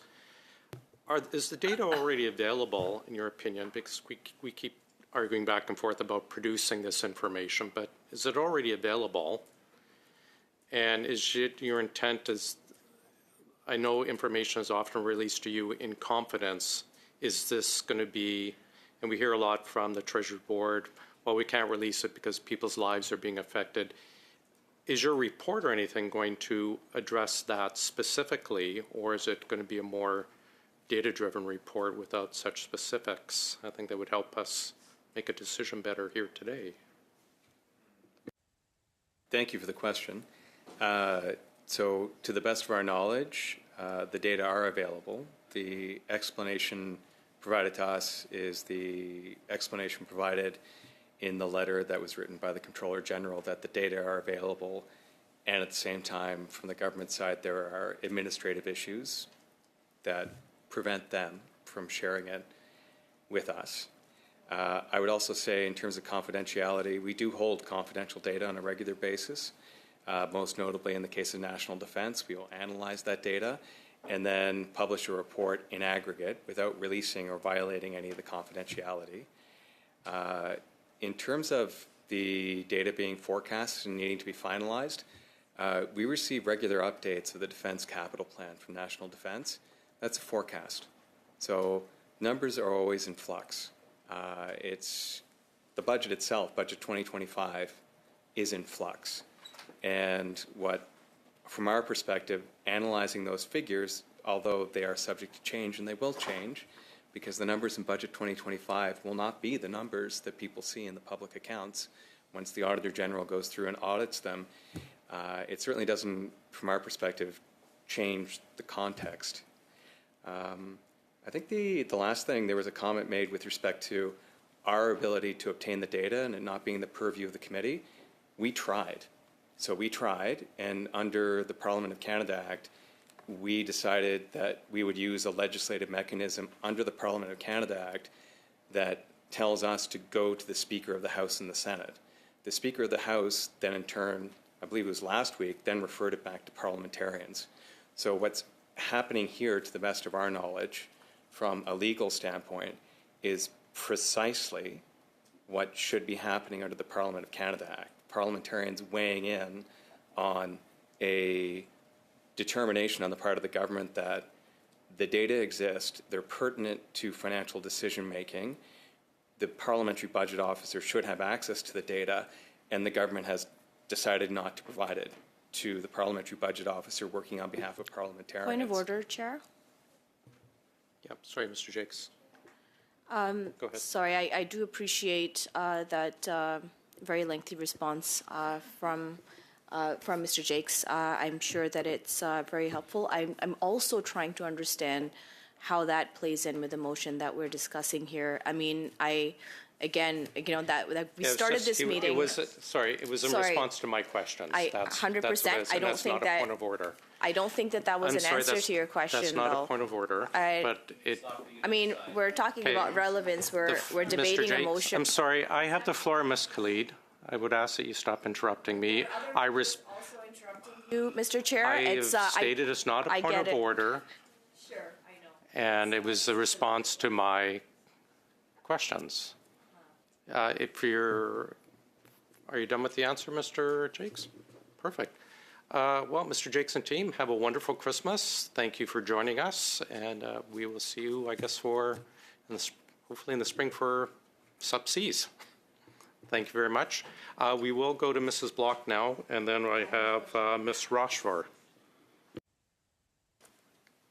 Thank you very much, Chair. I would simply say this. On this side of the table, it's obvious that we believe the role of the Parliamentary Budget Officer is extremely important in ensuring that we as parliamentarians can do our work in holding the government to account and ensuring that Canadians are getting value for their money.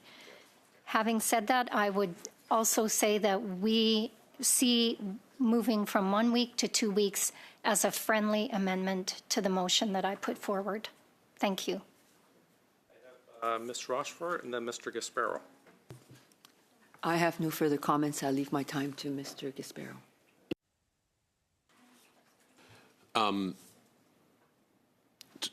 To rush a government department to provide information, Chair, when it's not fully ready, isn't probably the best. Point of order. Sorry, excuse me. Go ahead. Yeah, just want to clarify because Mr. Ali said that they were complete and that he was holding them until ASAP, which whatever that means. But he told us last week that they were ready. I'm sorry, that's not a point of order. Go ahead, Mr. Gasparo. No, The minister told us they were ready last week. That's not a point of order. It's back to Mr. Gasparo. So when the documents are fully ready, then they can be provided. I don't think anyone is withholding them unduly, and no one is saying the documents will not be provided. It's just taking a period of time to get them to the actual, to get them to the PBO. But no one is denying that the documents will be provided. So if we just give a little more time, the PBO will get them, and he'll be able to do his work. But no one's saying he will not get it. So, you know, is there some room there for some additional time?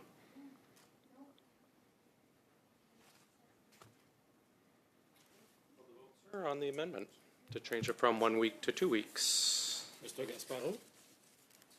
No. Ms. Khalid? No. Madame Rochefort? No. Ms. Sudds? No. Ms. Bloch? Oui. Ms. Jensen? Yes. Mr. Padzer? Oui. Madame Gaudreau? Oui.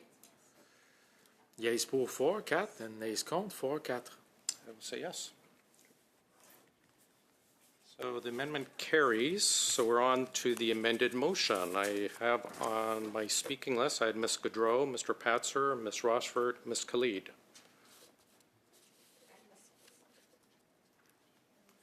And Ms. Sudds. Je retire, je vais le replacer à la We're fin on de la the- liste. I'll put my name at the end of the list. Sorry, on the amended motion. It's back. I have you top of the speaking list. Moi à la fin de cette liste-là, s'il vous plaît. Sorry. Mike. Sorry. I have Mr. Patzer then.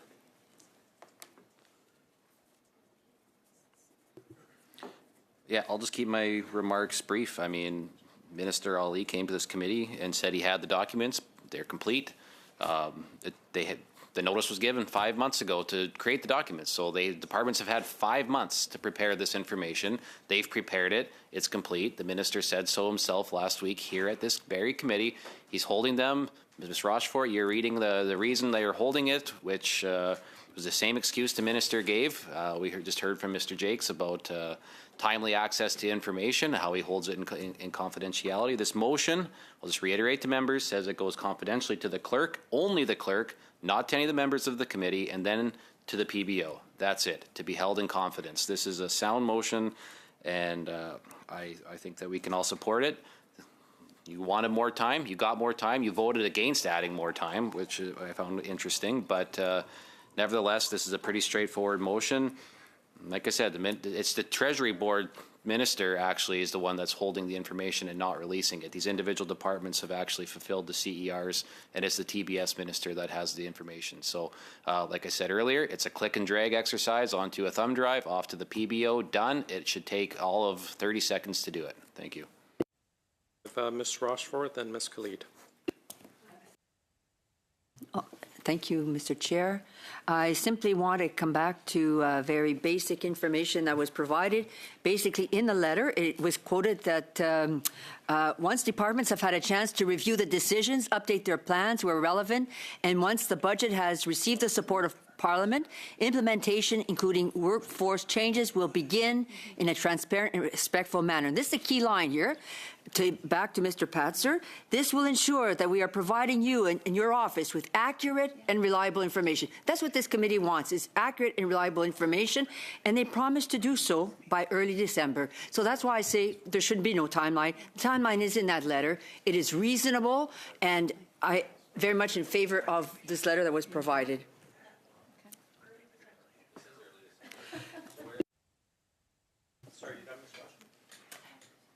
Yes, I am, Mr. Chair. Ms. Khalid, then Ms. Sudds. Are you ready to move it? Yeah. We don't have the French, though. We don't have the French yet, but you can probably move it from the floor, right? Thank you, Chair. Just trying to figure out why. No, again, I take the points that Mr. Patzer has made that the documents in question will be held in the strictest confidence with the clerk. And I also take the points that Mr. Jakes had mentioned that that he wasn't able to access the documents based on some administrative challenges, as his words, not mine. So as sorry, I try my level best not to speak over anybody, and I would appreciate if I would be given that same courtesy, Chair. So my understanding with this is that Selves, but please continue. Thank you, Chair. So my understanding with this motion is that we are trying to get speedy access, quote unquote, to the Parliamentary Budget Office for the listed documents as are enumerated in the motion. And then the motion goes on to say that, well, if the PBO is not satisfied with the quality of the documents, which none of us as committee members will have the opportunity to review, then he can go to the chair and the clerk for remedy. Now, my thinking is that if that is the case, then I think it should be a decision made by the entire committee, not just by the chair and the clerk, because we are a committee of parliamentarians representing all parties in the House, where we make decisions. I would hope that we would make them more on a consensus-based. And I think that it would be prudent for us to consider that if we are going to be overstepping our purview as a committee, that we make sure that we're involving all members of the committee in making such decisions, because when somebody is saying that they are not satisfied with documents, that it's a very subjective approach, and as a committee, I think it would be best served if we set aside perhaps some time, if the PBO does come back to say that he's not satisfied, that we set aside some time to discuss the reasons why he's not satisfied. I'll park my comments there, Chair. Thank you. Ms. Gaudreau, please. Subs. Very much, Chair. And listening to my colleague here and the line of thinking around the reporting back piece of the Parliamentary Budgetary Officer, I think it would be prudent, if you will, if there was a concern, that those concerns came back to committee. If it is this committee, ourselves as parliamentarians who are helping to facilitate, ensure that these documents are received, then I think we are best suited then to hear the outcome from the Parliamentary Budgetary Officer as to what he received and whether he is satisfied with the documents that he has received. So having said that, Chair, I would like to put forward hopefully a friendly amendment to the amended motion, simply to say that, reading as it is, but as we come to Part B, modifying it to read that if the Parliamentary Budget Officer is not satisfied that the documents were produced as ordered, he will promptly notify the chair and the clerk, who in turn will ensure that the committee set aside time to discuss next steps.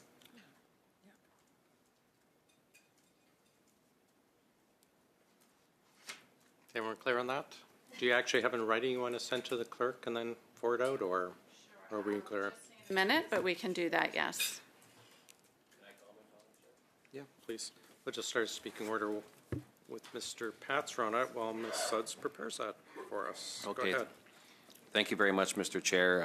I find that to be a very interesting amendment to the motion, because I think essentially what it does is write into the motion that the government will have the opportunity to just filibuster out the rest of the session out of our meetings on that if the Parliamentary Budget Officer says that the documents were incomplete or, heaven forbid, redacted, right? I mean, we know that the government loves redacted documents and loves to send them out, right? So This is nothing more than just programming in a filibuster for the Liberals to make sure that the information is not fully released if they don't want it to be.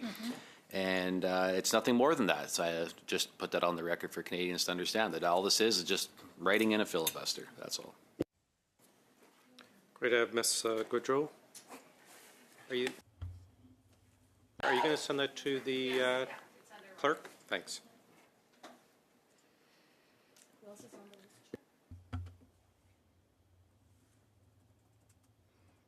Oh my, Chair. As we say in Quebec, it's, well, you tried your best. Who am I to judge if it's good or not, those documents? We have to see if the documents have been sent over, if they're what has been asked for, and if the person receiving the documents is satisfied with them. Does he have what he needs to do his work? I've asked a dozen times, and he's saying it's coming, it's coming. This suggestion is like saying, oh, we can't forget before we leave for Christmas, because it was obvious it was coming, it was on the way. We're just focusing on it so that it gets done. Otherwise,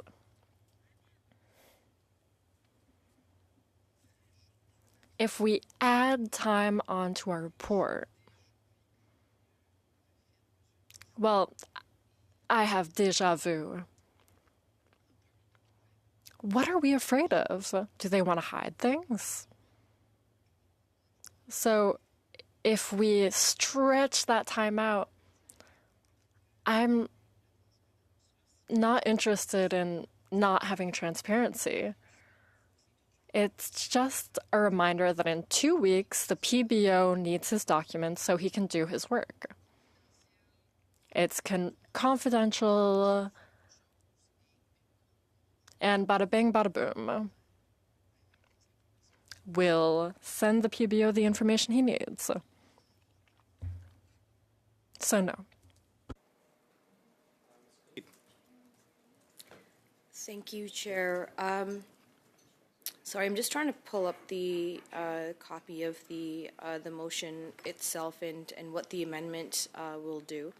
So the amendment as tabled right now is speaking to specifically Section B of the motion, where it says, if the parliamentary budget officer is not satisfied that the documents were produced as ordered, he shall promptly notify the chair and the clerk, who in turn shall prepare a report to the House, which the chair shall table forthwith, outlining the material facts of the matter. I think all that this motion, this amendment is trying to do is to say, hey, OGGO, the mighty OGGO, we don't just have a chair and a clerk, we have lots and lots of members from all parties in this committee, and we try to make sure that we're making the decisions together. You know, as per my conversations with many of you that are willing to have conversations, I try my level best to be collaborative, to find solutions. I do want to clarify for all members on this committee that we don't represent the government here in this committee. I know I certainly don't. I am here to fulfill the objectives of this committee, to ensure that there is transparency and that we are able to do our jobs and hold the government to account in terms of the amounts that are spent.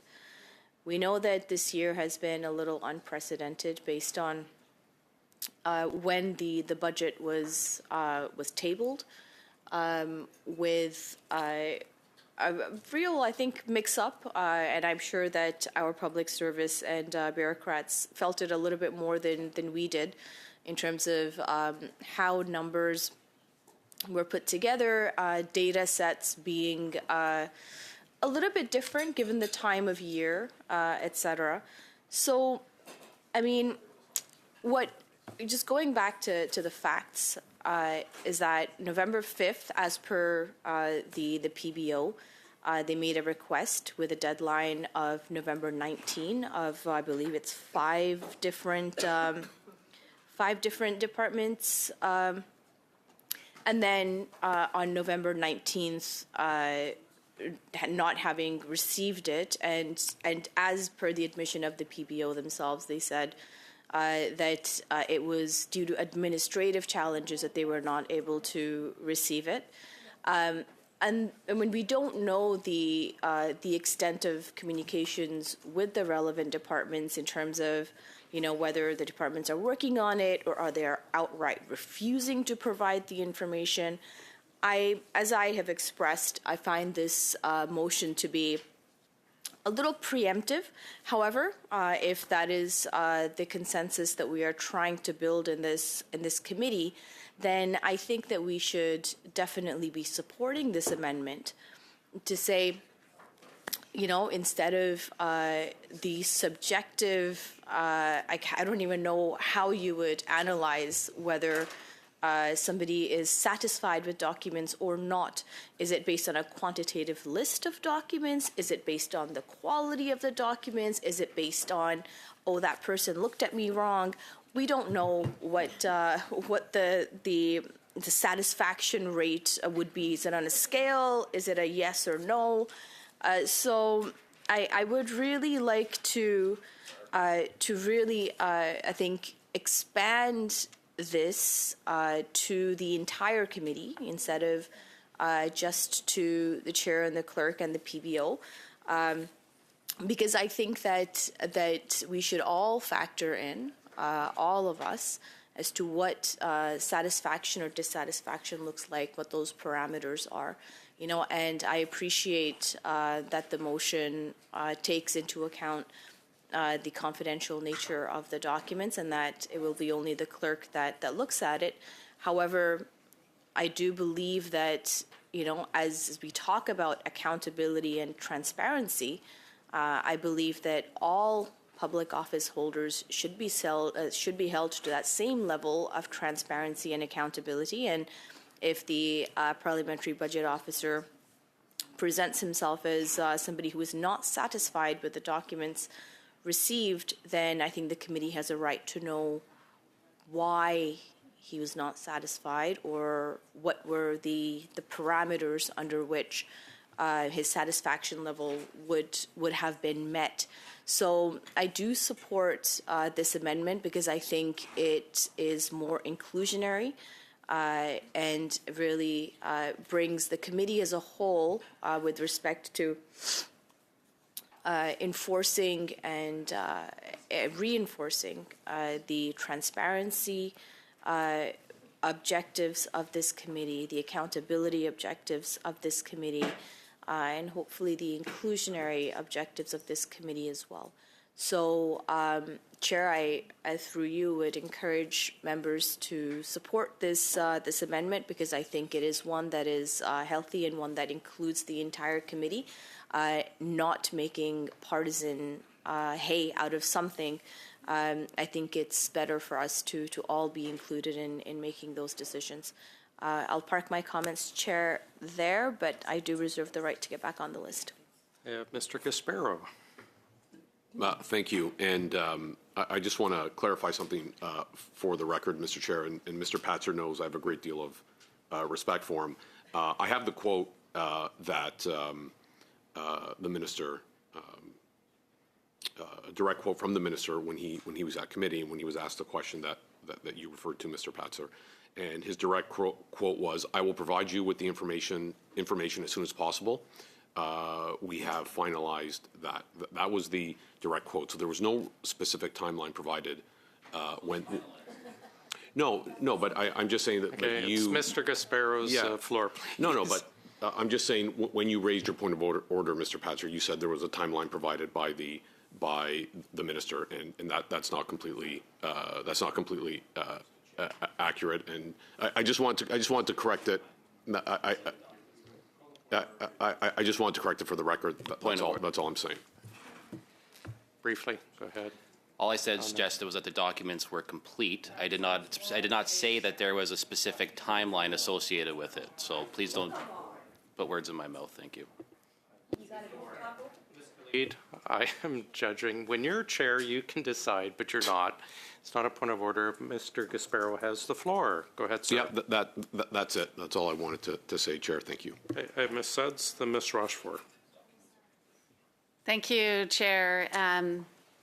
So as I'm listening to the debate and I'm reflecting on OGGO and, you know, the mandate of the work that we do here, and I think OGGO exists precisely to examine government operations, examine public spending, estimates, departmental work, performance.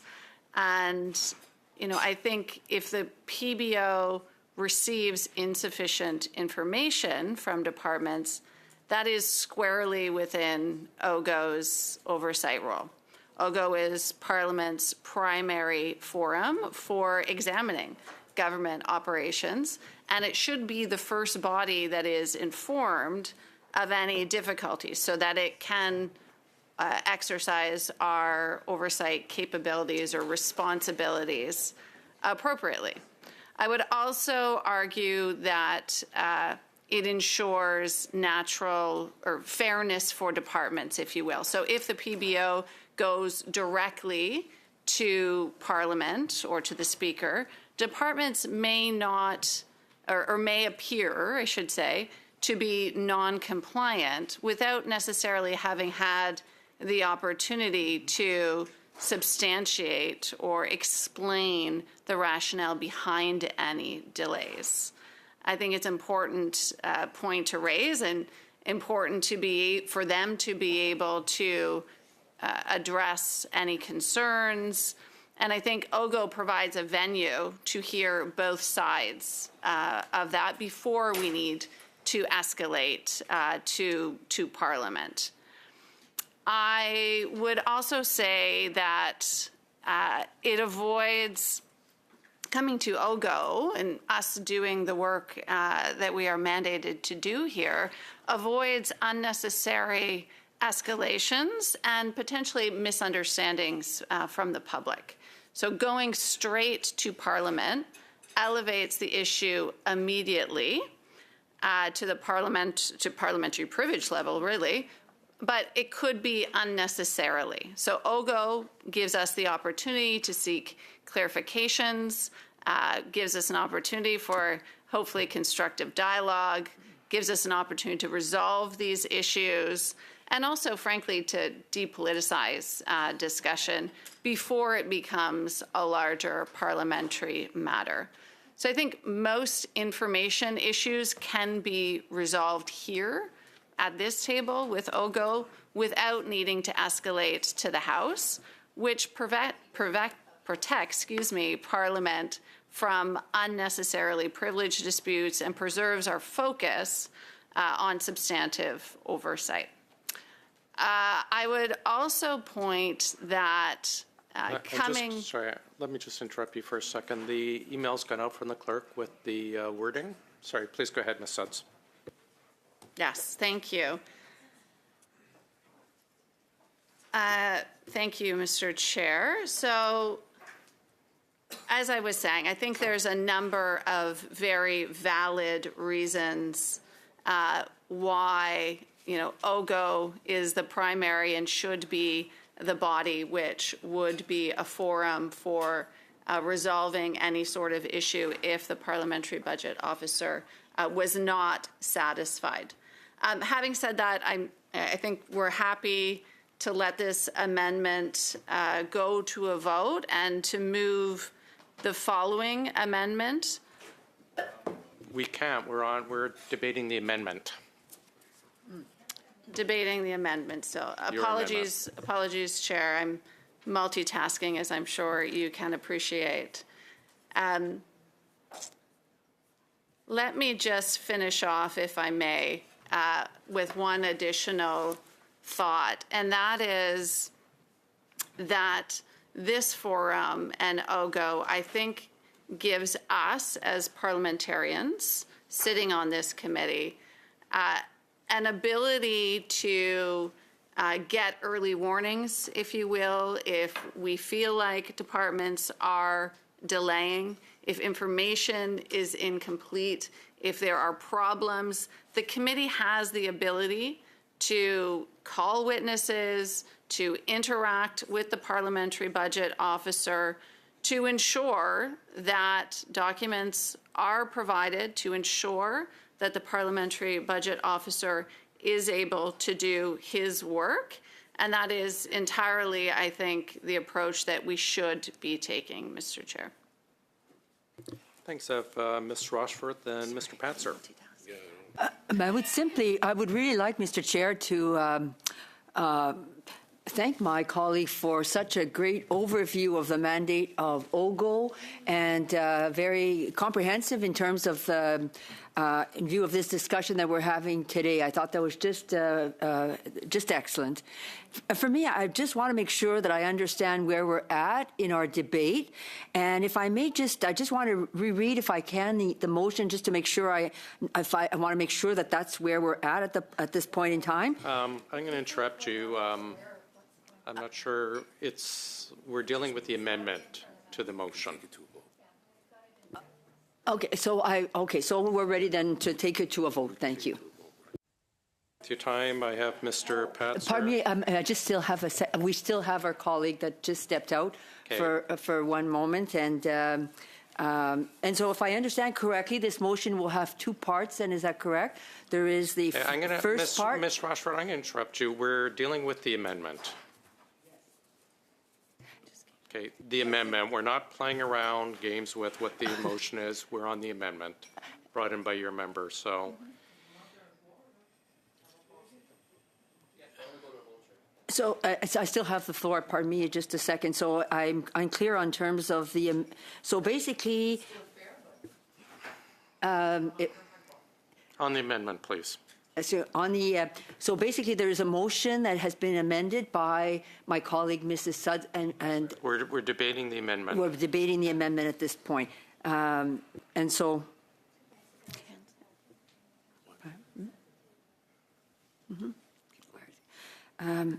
Yeah. Okay. Okay. Thank you, Mr. Chair. Okay. Call the vote, Mr. Clerk. Speaking Call the vote. Yep. My hand was up, Chair. Okay, the vote's been called. Ms. Rochford said go to the vote. I called the vote with the clerk. There's no point of orders. Mr. Gasparo? The vote started. Mr. Gasparo? Yeah. Yes. Just on the amendment. Yes. Not the amended motion, on the amendment. Madame Rochefort? Yay. Ms. Suds? Yay. Ms. Bloch? No. Ms. Jensen? No. Mr. Padzer? No. Et puis Madame Gaudreau? No. Okay, yeas pour 3, and nays contre 4, 4. Okay, the amendment's defeated. We're back to the amended motion, which is the original, but stating 2 weeks. So I do not have a speaking list for that. Are we ready to go to a vote on that? Go to the vote.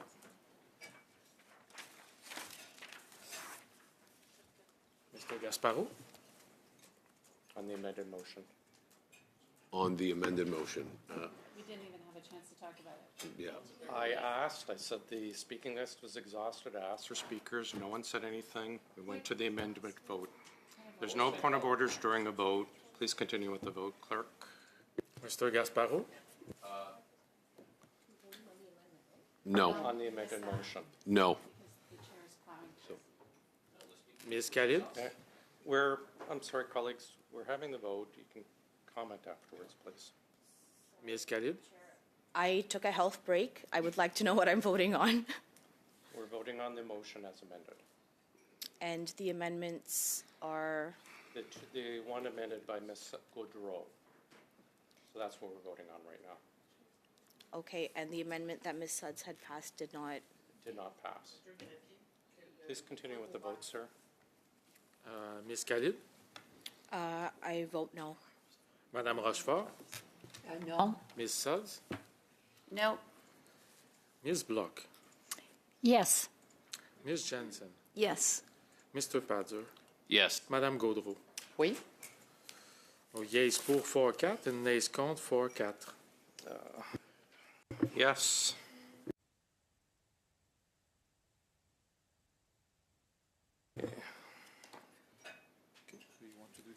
Yep, the motion passes as amended. Colleagues, we have last days today, or perhaps Thursday, for the vote on the SUP-Bs because it requires 3 sitting days before the last supply date. The clerk has sent out the votes for the SUP-Bs. If we can have unanimous consent, we'll group them all together in one vote. Okay. And shall the votes combined carry on division? On division. And shall we report the estimates to the House? Yes. Thank you. We are adjourned. Thank you, sir.